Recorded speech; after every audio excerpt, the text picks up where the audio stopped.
Иран обяви победа, след като САЩ най-накрая склониха на директни преговори в Исламабад.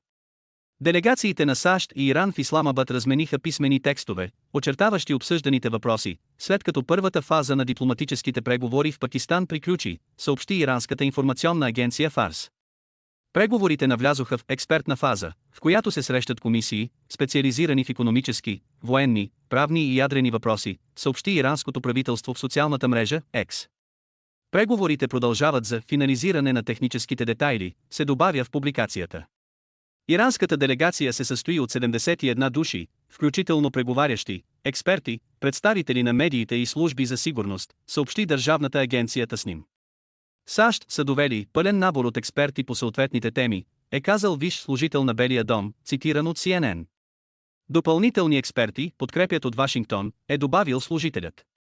Както споменахме, в Иран смятат, че са победили, защото САЩ започнаха да преговарят с тях.